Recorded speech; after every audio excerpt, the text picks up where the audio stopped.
Սիրելի հայրենակիցներ, հարգելի գործընկերներ, քննարկվում է ազգային ժողովի կառուցվածքի տեսանկյունից ամենաառանցքային նշանակություն ունեցող մշտական հանձնաժողովի նախագահի թեկնածության հարցը։ Նախքան մշտական հանձնաժողովի բուն գործունեությանը եւ դրա շրջանակներում ներկայացված հարցերին անդրադառնալը, ուզում եմ մի քանի հանգամանքի անդրադառնալ, որոնք որոշակի իմաստով կրկին կապ ունեն պաշտպանության եւ անվտանգության մշտական հանձնաժողովի հետ։ Կարծես թե մի օրինաչափություն է դարձել օգոստոսի 2-ից քննարկվում է ազգային ժողովի կառուցվածքի, ինչպես նաեւ ընտրություններին մասնակցած ուժերից Բարգավաճ Հայաստան կուսակցության ձայների խնդիրը։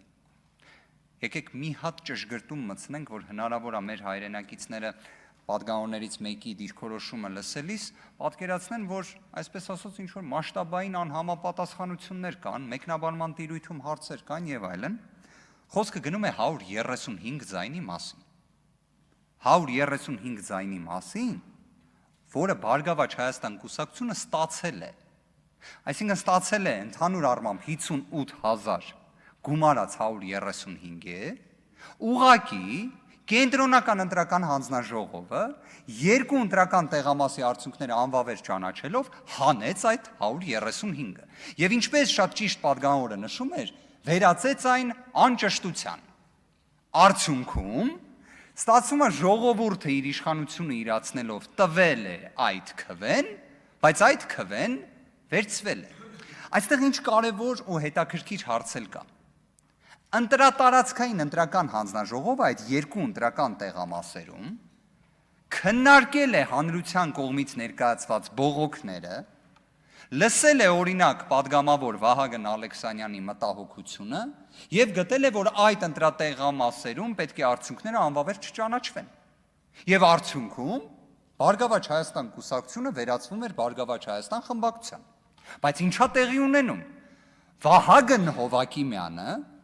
հիշեցման կարգով քաղաքացիական պայմանագիր կուսակցության հիմնադիր անդամներից մեկը, ով ներկայումս զբաղեցնում է կենտրոնական ընտրական հանձնաժողովի նախագահի պաշտոնը եւ երևի թե հայկական իրականության մեջ կարող է լինել բացառիկ անաչառ։ Ես իդեպ կարծում եմ սա պետաիրավական հարցերի մշտական հանձնաժողովի շրջանակներում կքննարկենք, պետք է արգելք դրվի։ Այս մասով պետք է արգելք դրվի, որովհետև ես չեմ հավատում, որ դուք այն կարծիքը ունեք պարոն Հովակիմյանի մասին, որ իր հետ անցել եք մի 15 տարվա ճանապարհ եւ ինքը ձեզ բոլորին մոռանա։ Դա մարդկայնորեն էլ այդքան ճիշտ չի, չէ՞։ Հիմա ինչ է անում պարոն Հովակիմյանը։ Պարոն Հովակիմյանը ասում է, չէ, պետք է անվավեր ճանաչվի։ Այսինքն օրինակ պարոն Վահագն Ալեքսանյանի կարծիքը էլ չի կիսում։ Ասում է պետք է անվավեր ճանաչվի եւ դա այն փուլում, երբ բոլորը հասկացել էին, որ եթե անվավեր ճանաչվի, ԲՀԿ խմբակցություն չի լինի, որ ԲՀԿ խմբակցություն չի լինում, ինչա լինում։ Քաղաքացիական պայմանագիր խմբակցությունը ունենում է մանդատների այնպիսի կշիռ, որը բավարար է լինում 3/5-ը ունենալու։ Հիմա այստեղ էլ եկեք, քանի որ պարոն Գաբրելյանն էր այս հարցին անդրադարձել, մենք իրավունքի ոլորտում, հատկապես քրեական իրավունքի, հաճախ ունենք սենց մի գործողություն։ Փորձում ենք բացահայտել շահագրգռվածությունը։ Այսինքն ով ունի շահագրգռվածություն կամ ավելի կարճ շահ, որոշ իրադարձությունների տեղի ունենալու մասով։ Կարծես թե դա քաղաքացիական պայմանագիր խմբակցությունն է, որովհետև 3/5-ը չունենալու դեպքում կարծես այդքան էլ հարմար չէր լինի։ Եթե այդպես չի, իդեպ դրա լուծումն էլ կար։ Դա մանրամասն սահմանադրական դատարանում ներկայացրել ենք, դա էլ մի այլ առիթով կքննարկենք։ Բայց հիմա դուք կմտածեք, լավ, այս պատմությունը ինչ է,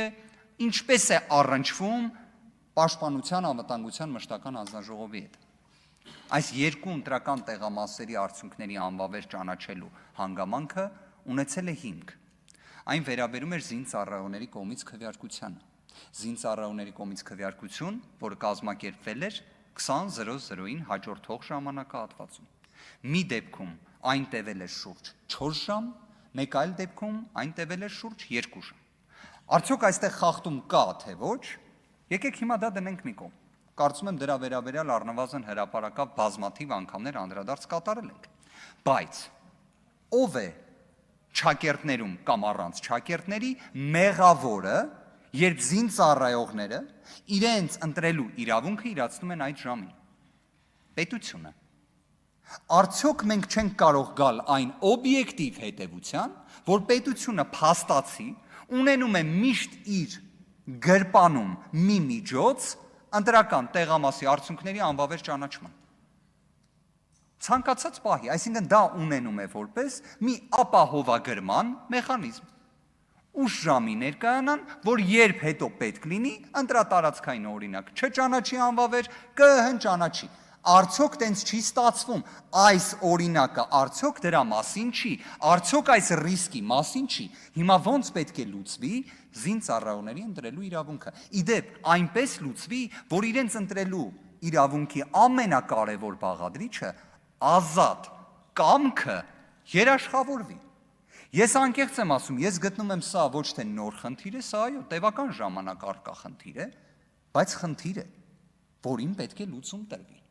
որովհետև թող ներեն ինձ մեր բոլոր զինծառայողները, բայց ընտրելու կամքի տեսանկյունից, եթե օրինակ 50 հոգով մարդիկ խմբավորված գան ընտրատեղամաս, դիտորդական առաքելություն իրականացնող հայտնի իրավապաշտպանը վստահաբար կասի, սա ընտրախախտում է։ Ընտրողների կամքի վրա ազդում են։ Տեսեք, կուտակված եկել են ընտրատեղամաս։ Բայց զինծառայողների դեպքում ի սկզբանե է միշտ են ծարվում։ Լուծում պետք է մտածել, կարծում եմ միանշանակ պետք է մտածել։ Մյուս հանգամանքը, այս խնդիրը ի վերջո, մենք չենք խոսում 100 կամ 500 ձայնի մասին։ Առնվազն այն տվյալը, որը ԿԸՀ-ի կողմից հրապարակված տվյալների տեսանկյունից ենք նայում, շուրջ 17,000 քվեի մասին ենք խոսում։ Իդեպ այս մասով էլ ընտրական օրենսգիրքը վերահսկողական մեխանիզմներ չի տալիս։ Օրինակ, եթե այլ անձանց դեպքում ընտրական ռեգիստրում տվյալները հրապարակվում են, բոլորը կարող են ստուգել, արդյոք այդ անձը բնակվում է Հայաստանում, չի բնակվում, այս կատեգորիայի ընտրողների մասով կա սահմանափակում, այսպես ասած գաղտնի ցուցակների։ Սա խնդիր է ընդհանուր ընտրության հավասարության տեսանկյունից եւ այլն, կարծում եմ միանշանակ։ Կրկին իդեպ հիշեցման կարգով 135 ձայնը նշանակություն է ունեցել մի խմբակցություն լինի թե չլինի։ 135 ձայնը, այս դեպքում խոսում ենք 17,000 ձայնի մասին։ Ընդհանուր առմամբ պաշտպանության եւ անվտանգության հարցերի մշտական հանձնաժողովի կոնտեքստում հիմնականում խոսվում է զինված ուժերի մասին, բայց այս մշտական հանձնաժողովը իր մեջ ներառում է թե ազգային անվտանգության ծառայության, թե նաեւ ներքին գործերի նախարարությանը ազգային ժողովի խորհրդարանական վերահսկողության տեսանկյունից եւ ելույթի շրջանակներում որպես հարցադրումներ, որոնց կարող է նաեւ նախագահի տեխնացուն անդրադարձ կատարի իր ելույթով, կարծում եմ կներկայացնեն երկուս։ Ազգային անվտանգության ծառայությունը արդյոք չպետք է իր կառուցվածքում բոլոր դեպքերում ունենար արտաքին հետախուզության ծառայությունը, թե ինքնին դրա որպես առանձին մարմին ձևավորումը, այսպես ասած ծայրահեղ անհրաժեշտություն էր։ Ի վերջո ազգային անվտանգության ծառայությունը ինստիտուցիոնալ իմաստով առավել քան ձևավորված կառույց է։ Արտաքին հետախուզության ծառայությունը, որը նոր է ստեղծվել, դե ինչպես նշեցինք, նոր է ստեղծվել։ Արդյոք այն մարտահրավերները, որոնք կան Հայաստանի Հանրապետության առջև, համաչափ են նրան, որ նշված լիազորությունը վերապահվի նոր ստեղծված մի մարմնի, որի ստեղծման անհրաժեշտությունը բավարար հստակ չէր։ Երկրորդ հանգամանքը դա ազգային անվտանգության ծառայության քննչական մարմինն էր, քննչական դեպարտամենտը։ Արդյոք ճիշտ էր այն տրոհել եւ նախատեսել քննչական կոմիտեի կառուցվածքում, թե պետք է կրկին վերադառնալ այն մոդելին, որը կար։ Իդեպ ինքս սրա վերաբերյալ միանշանակ դիրքորոշում չունեմ, բայց առնվազն գիտեմ, որ դեռևս նշվածը մասնագիտական հանրությունում քննարկվում է, եւ եթե դիտարկենք քննչական կոմիտեի հանրային ընկալելիության վստահության տեսանկյունից վերջին ժամանակաշրջանում այն քննադատությունը, որը ստանում է, ընդհանուր մինչեւ նաեւ մարդու իրավունքների պաշտպանի կողմից, կարծում եմ սա եւս մի հանգամանք է, որը խոսում է, որ միգուցե քննչական կոմիտեն իր կառուցվածքի լիազորությունների տեսանկյունից մի ինչ-որ սխալ ուղղությամբ է գնում։ Բայց սա արդեն պետաիրավական հարցերի մշտական հանձնաժողովի շրջանակներում կքննարկվի եւ ներքին գործերի նախարարության կամ հենց ոստիկանության լիազորությունների տեսանկյունից առնվազն կարծում եմ հանձնաժողովը եւ հանձնաժողովի անդամները պետք է գնահատեն հասարակական կարգի հանրային, այսպես ասած, առողջության տեսանկյունից իրավիճակը, որը կատարվում է եւ տեղի ունենում Հայաստանում, հատկապես Երևան քաղաքում։ Շնորհակալ եմ։ Շնորհակալություն։